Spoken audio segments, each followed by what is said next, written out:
இன்னைக்கு Bangalore style chicken தொன்னே biryani வேற level டேஸ்ட்டில் எப்படி செய்கிறதுன்னு பார்க்கலாமா? தொன்னே பிரியாணி செய்ய சீரக சம்பா ரைஸை வாஷ் பண்ணி ஒரு 30 மினிட்ஸ்க்கு ஊற வச்சுக்கோங்க. இப்போ இதுக்கு ஒரு ஸ்பெஷல் மசாலா பேஸ்ட் அரைக்க போகிறோம். அதுக்கு வெங்காயம், இஞ்சி, பூண்டு, பச்சை மிளகா, மல்லித்தழை, புதினா எல்லாமே சேர்த்து கொஞ்சமாக தண்ணி ஊற்றி நல்லா ஃபைன் பேஸ்ட்டாக அரைச்சி வச்சுக்கோங்க. இப்போ கடாயில் எண்ணெய், அதுக்கப்புறம் நெய் ஊற்றிட்டு எண்ணெய் நல்லா சூடானதுக்கப்புறமா பட்டை, கிராம்பு, ஏலக்காய், பே லீஃப் இதெல்லாமே சேர்த்துக்கோங்க. இப்போ வெங்காயம் சேர்த்து நல்லா பொன்னிறமாகிற வரைக்கும் இதை நல்லா வதக்கிக்கோங்க. அடுத்தது நம்ம அரைச்ச அந்த ஸ்பெஷல் மசாலா பேஸ்ட்டும் சேர்த்து நல்லா இதோட பச்சை வாசனை போகணும், அது வரைக்கும் நல்லா ஃப்ரை பண்ணிக்கோங்க.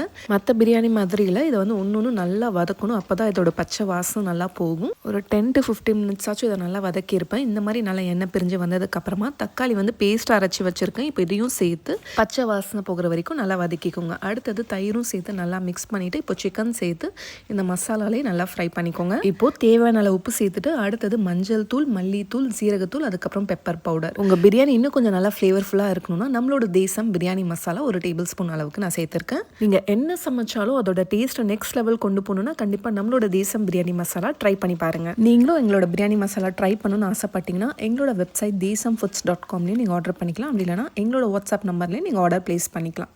அடுத்தது லெமன் ஜூஸும் சேர்த்து நல்லா மிக்ஸ் பண்ணிக்கிறேன். க்ரீன் சில்லி பேஸ்ட் வந்து நான் அந்த பேஸ்ட்டில் சேர்க்க மறந்துட்டேன். ஸோ அதனால் தனியாக அரைச்சி நான் அந்த ஸ்டேஜில் வந்து சேர்த்து நல்லா மிக்ஸ் பண்ணிக்கிறேன். இதுக்கு பச்சை மிளகாவோட காரம் மட்டும் தான். ஸோ நீங்கள் ஒரு 8 பச்சை மிளகா கூட நீங்கள் சேர்த்துக்கலாம். இப்போ ரைஸ் வேக வைக்கிறதுக்காக 1 கப் அரிசிக்கு நான் 2 கப் தண்ணி சேர்த்துக்கிறேன். இந்த மாதிரி நல்லா எண்ணெய் பிரிஞ்சு வரணும். இந்த மாதிரி நல்லா கொதிக்கும் போது இப்போ நம்ம ஊற வச்ச ரைஸும் சேர்த்து நல்லா மிக்ஸ் பண்ணிக்கோங்க.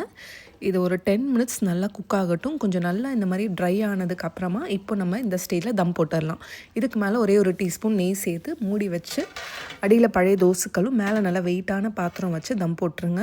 ஒரு 5 மினிட்ஸ் ஹை ஃப்ளேம்லையும் லோ ஃப்ளேமில் ஒரு 10 மினிட்ஸ் வச்சு கேஸ் ஆஃப் பண்ணி ஒரு 20 மினிட்ஸ் கழிச்சு ஓப்பன் பண்ணிங்கன்னா ஒரு சூப்பர் டேஸ்டியான சிக்கன் தொன்னே பிரியாணி ரெடி ஆயிரும். இந்த ரெசிபி உங்களுக்கு பிடிச்சிருந்தா லைக் பண்ணிவிட்டு அப்படியே உங்களுக்கு யார் அது செஞ்சு கொடுப்பாங்களோ அவங்களுக்கு இந்த வீடியோவை ஷேர் பண்ணுங்கள். நம்ம வீடியோ நீங்கள் எந்த ஊர்லேருந்து பார்க்குறீங்க அப்படின்னு சொல்லி எனக்கு கமெண்ட்ஸில் சொல்லுங்கள். நான் தெரிஞ்சுக்கணும்னு ஆசைப்படுறேன். இந்த மாதிரி நல்ல ஃபுட் கண்டென்ட் வீடியோஸ் பார்க்க நம்ம பேஜை மறக்காமல் ஃபாலோ பண்ணிக்கோங்க. அப்படியே நம்மளோட தேசம் ஃபுட்ஸில் ஷாப் பண்ண மறந்துடாதீங்க.